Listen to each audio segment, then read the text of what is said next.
Hello स्वागत छ तपाईहरु सबैजनालाई। आज चाहिँ म अहिले डिआइपी भन्ने ठाउँमा आएको छु। दुबई इन्भेस्टमेन्ट पार्क 1 मा छु। अहिले चाहिँ म यता नयाँ कम्पनीमा जोइन हुनको लागि आएको थिएँ, तर आज दिनभरि यतै मिटिङ भयो। फेरि भोलि मेडिकलको लागि भनेको छ। अब फेरि भोलि आउनुपर्ने छ। फेरि म चाहिँ उतै जबलाली जाँदैछु आफ्नो रुमतिर, अनि फेरि भोलि आएर मेडिकल गरेर अनि मात्रै जान्छु। अनि त्यस पछाडि फेरि फाइनलमा अब कहिले बोलाउँछ त्यस पछाडि मात्रै आउँछु यो कम्पनीमा। यस्तै छ दुबईको।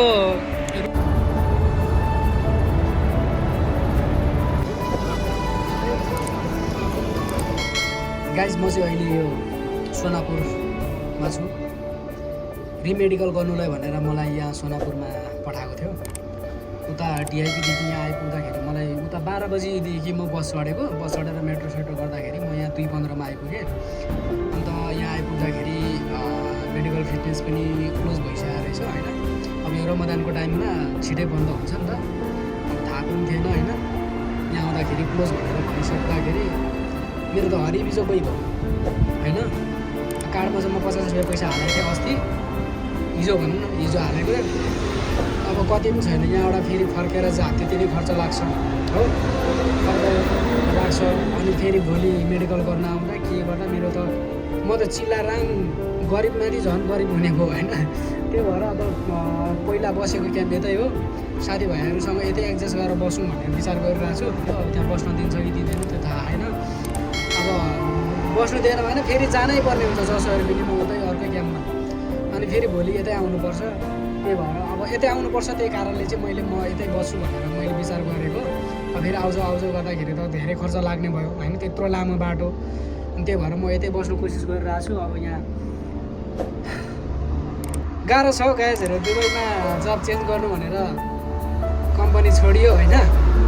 यति गाह्रो हुँदो रहेछ नि कसम भनेको। मैले जतिको दुःख त कसैले पाएको छैन होला जस्तो फिल भइरहेछ कि म अगाडि मेडिकल गरेको, त्यो मेडिकल भएन, रिमेडिकल गर्नुपर्छ भनेर चाहिँ मैले यहाँ यो ठाउँमा चाहिँ रिफर गरेर पठाएँ क्या।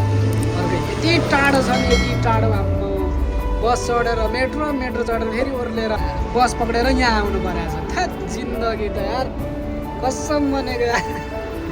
गाइस मेरो लाइफको स्ट्रगल चाहिँ कसम भनेको यस्तो मैले कहिले फेस गरेको थिएन क्या। यति दुःख पाइयो नि, यति दुःख कम्पनी चेन्ज गर्न केही छैन। गाइस भिडियोलाई अन्तिमसम्म हेरिदिनु होला, लाइक सेयर कमेन्ट गरिदिनु होला, च्यानललाई सब्सक्राइब गरिदिनु होला। अनि अर्को कुरा चाहिँ बिहान म 8 बजी उठेर क्याम्पबाट अलिअलि खाना खाएर निस्केको। त्यहाँदेखि अहिलेसम्म मुखमा पानी धरिहाल्नु पाएको छैन। अब यहाँ 2:40 भइसकेछ होइन। भोक लागेर हैरान भइसक्यो है गाइजहरू। अब पैसा पनि मसँग जम्मा 200 दिराम मात्रै छ, त्यो चाहिँ अब मैले एकदम सेभ गरेर राखिरहेको छु। पछि उता अब सिफ्टिङ गरेर जाँदाखेरि मलाई पैसा धेरै चाहिन्छ नि त, ट्याक्सीमा सामानहरू हाल्नुपर्छ, के गर्नुपर्छ, त्यही भएर चाहिँ राखिरहेको छु। अब त्यो एकदम जोगाइरहेको छु। गाह्रो छ, खर्च म्यानेज गर्नु एकदमै गाह्रो भइरहेछ होइन। टाइट भइसक्यो खर्च, आर्थिक अवस्था निकै कम भइसकेको छ। यस्तै छ गाइजहरू, दुबईमा बुहारी खान निकै गाह्रो छ यार। अरूलाई पनि यस्तो हुनसक्छ। कृपया बेलैमा पैसाहरू चाहिँ एकदम जो गरेर राख्नु होला भनेर मैले मात्रै यो सजेस्टहरू गराएको हो क्या। मैले चाहिँ अब छनु त थियो मसँग 500-600 रुपियाँ पैसा, अन्त त्यही हो यताउता गर, ट्याक्सी भाडा के गर, अब जा यताउता है धेरै खर्च लाग्दो रहेछ। यस्तै छ गाइस।